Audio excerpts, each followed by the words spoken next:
He's a great friend to Sweetwater. Ladies and gentlemen, fabulous Fab DuPont.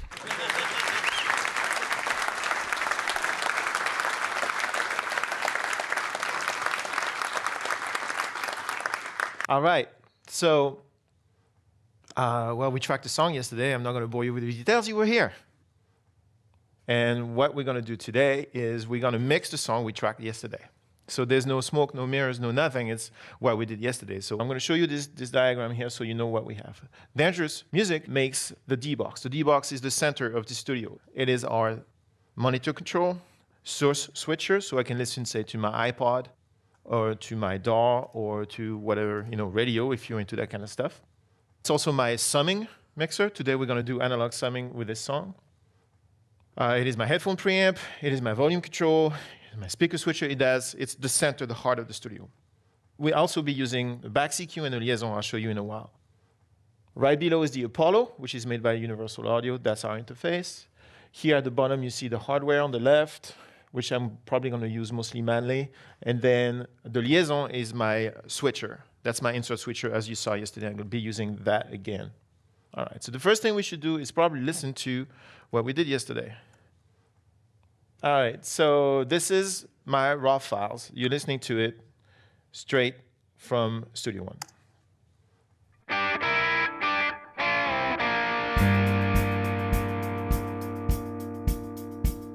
Okay, I wanna try you on. Our looks are louder than the sound of our hearts are beating.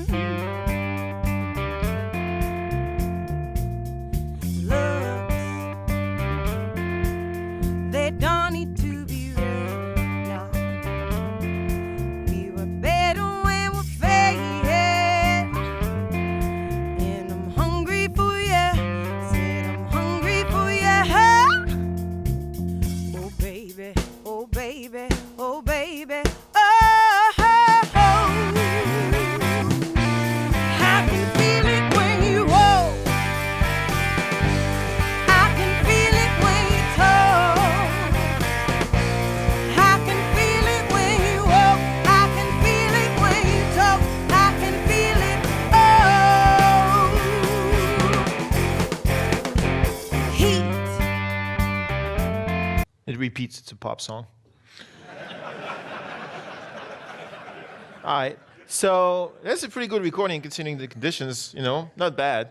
I think I'm going to change my rules. Usually I always start with the vocal, but I think the vocal is fine. So I don't think it needs a lot of work. It's going to be just fine. I think the drums need a lot of love because they feel very real. And the reason for that is because the set sucked. Did I say that out loud? I didn't say it loud. So this was not the best set for the purpose. It should have been an old 60s Gretsch set. It would have sounded right, but we're going to be okay.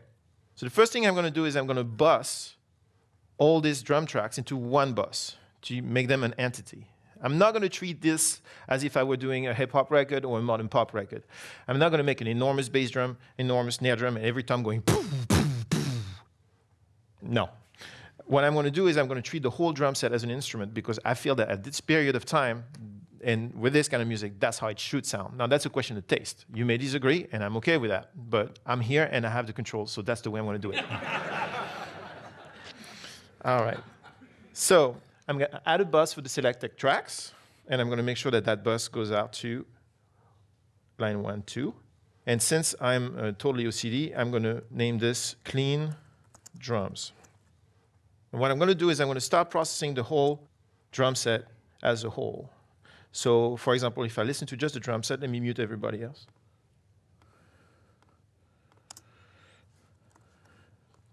So let's go to a place where it gets loud.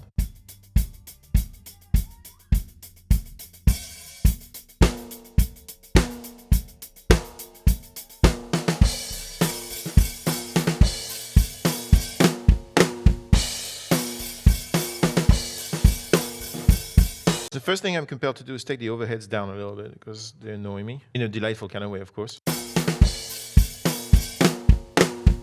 Maybe a little more bass drum.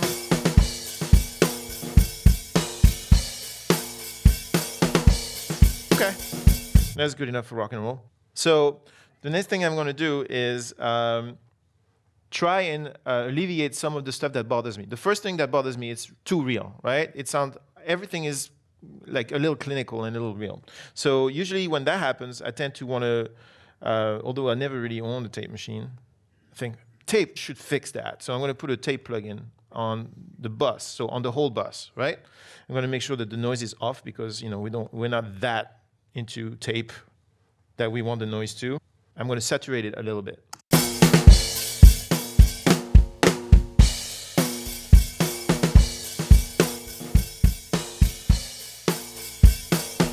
Okay, so let me match levels. So this is without. This is with. Actually, a little more. Okay, now we have it mostly matched. So now we can really tell what we're doing. Okay, so no processing. Listen to the attack of the instruments, right? Don't listen to anything complicated. Just listen to the attack of the instruments, especially the snare, and listen to the color, the tone of the bass drum. Without.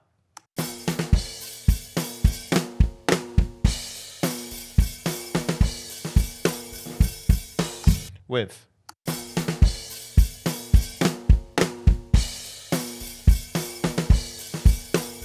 Who hears a difference? Who doesn't hear a difference yet? Working on it. Okay. I'm going to do that again. It's okay to not hear a difference. This is pretty subtle, but that's what we're here for, right? So without. Listen to the attack of the snare, especially on the double hit. That prat, prat, right? Listen to that. Do you feel how the snare is moving forward a little bit for those two splats? Okay. Now this is with the tape. See, that little edge on top is gone. It's not an EQ, it's dynamic because the harder it hits, the harder the model of the tape is pushing back. Now, this plugin, for example, I like because you can easily push back on some transients like this without compressing or without EQing or making it sound smaller or anything like that. So it's a nice first process. I want to do that. Of course, that amount of processing is not going to change the course of modern music. We're aware of that. But we work in shades. So let's go to the next shade. The next thing I'm inspired to do is to put the pull tech on it for some reason. Let's see.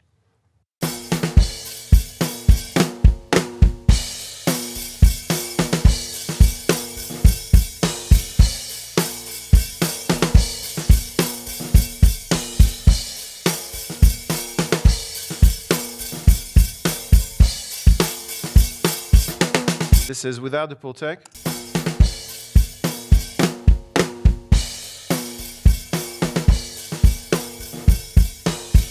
This is with.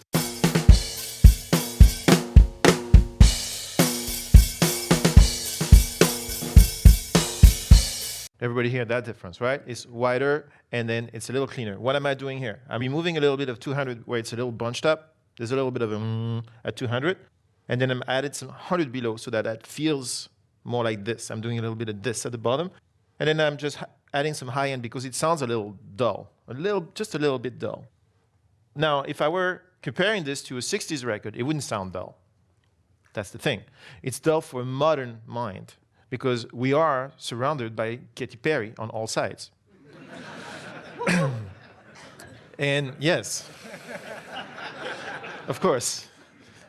For those of us who are alive today, if you go buy a piece of cheese in a store, you get the piece of cheese and free Katy Perry with it.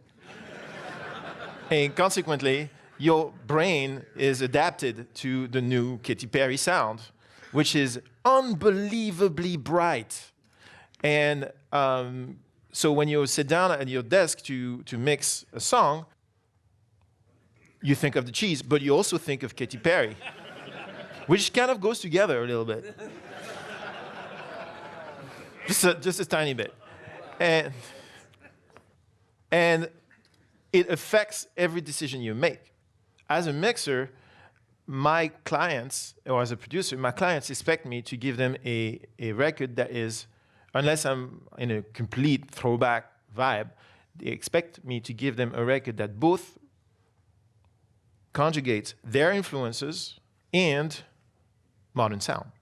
So if I were mixing this in a fully accurate vibe, I probably wouldn't raise the high end because those drums were pretty muffled at the time. But since we all are corrupted, then I will play to that corruption.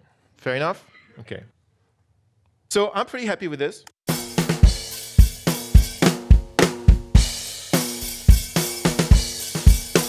Let's just say it does not suck.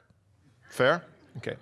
So next thing I'm going to do is I'm going to create another bus that I'm going to call an effects channel that I'm going to call drum crush. And that's going to be my unpolite drum bus. I'm going to do parallel processing. As you noticed, I have no compression on the drums yet. Okay? And I'd like to keep it that way as long as possible. And we'll see how much I can do that. Because I kind of like the fact that it's incredibly dynamic. It's fun. And also, it has that sound, right? It has that buoyant sound that we're looking for. So I create this aux right here that's called a drum crush. And I'm going to send all drums to that drum crush bus. So what I'm doing right now is I'm listening to just the drum crush. So there's no plugins on it. But usually when people think dirty, bad sounding stuff, somebody's going to hate me for this, they think SSL. Well, let me rephrase. When I think crushed, I think SSL. So I'm going to run just the crush bus, okay, through an SSL plugin from UA. And then I'm going to be fully complete Attila on it.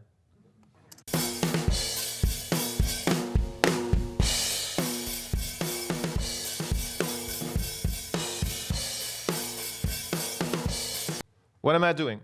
I'm compressing the hell out of it. I'm high passing the input so that the bass drum doesn't make the whole thing pump too much. So I'm removing some of the bottom. I'm crushing the whole signal.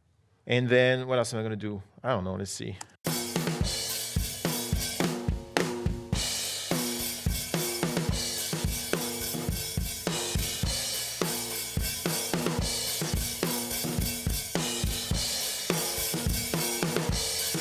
So we started here.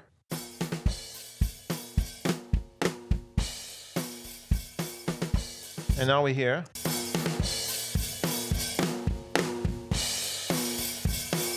Not the most subtle processing ever, but terribly efficient. So in this particular balance, for me, I think I have too much of the overhead. My crush bus is on an aux, so I can lower my overhead a little bit.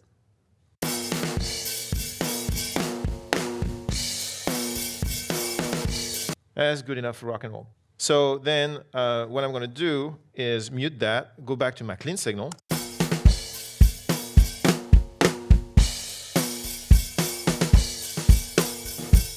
And then I'm going to slowly raise the crush signal under the clean signal so you can hear what it does. Fair enough? Okay, here we go.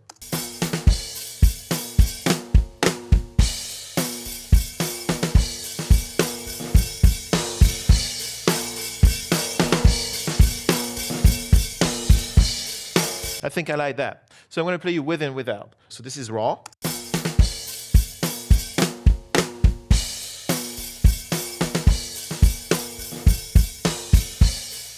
This is with.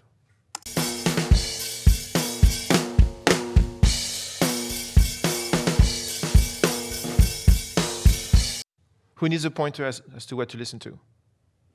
Okay. Listen to the bottom of the snare. See, the snare goes king, and it's got that thing, right? Listen to the bottom of the snare, and imagine the snare as an object.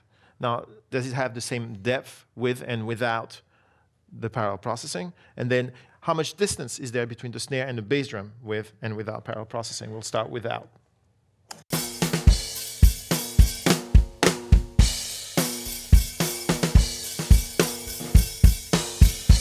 With.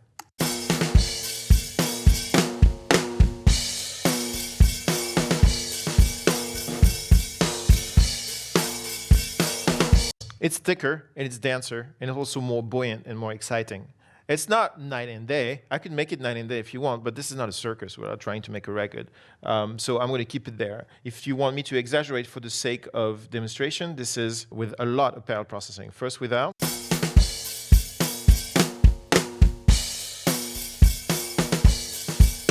And with.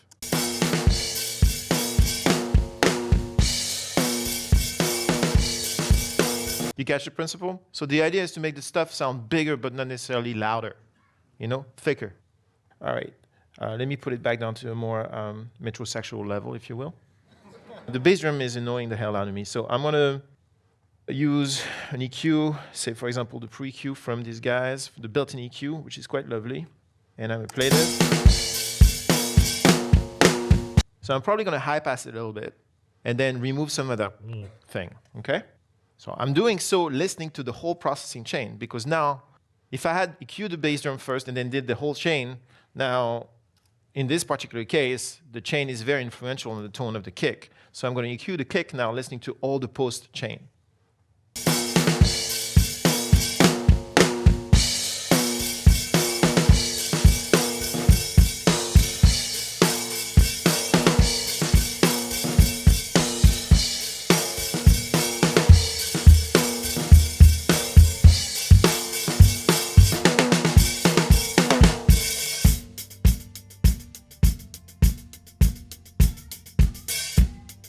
I think that's pretty nice. I'm removing the and I'm high passing a little bit.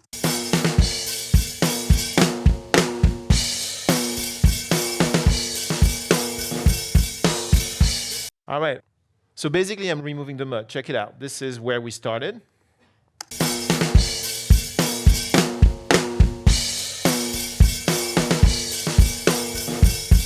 And this is where we're at now.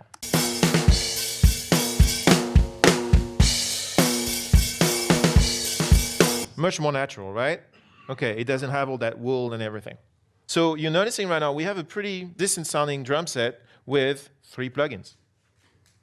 Sorry, 4 plugins, which is not bad, right? We're going quickly. The last thing I'd like to do, and this is probably going to sound weird, but I'd like to put more glue on the set. And to do so, I'm going to create another bus that I'm going to call originally full set.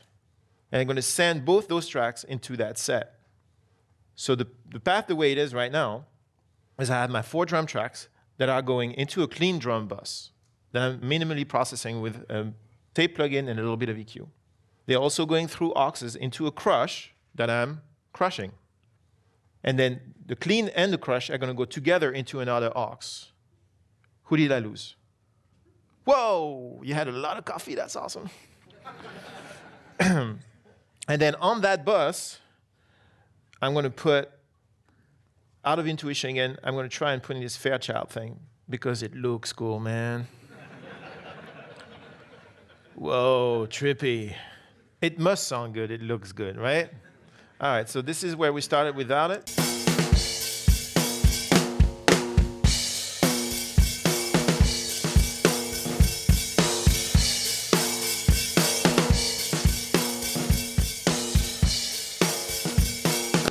Let me match levels.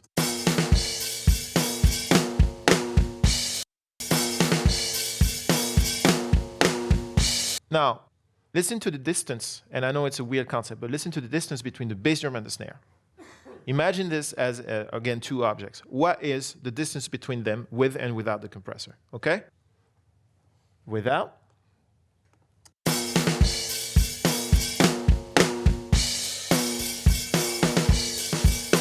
With.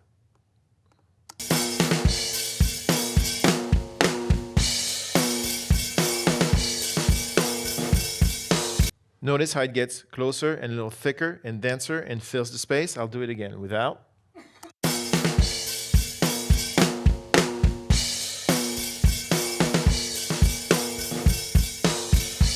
With.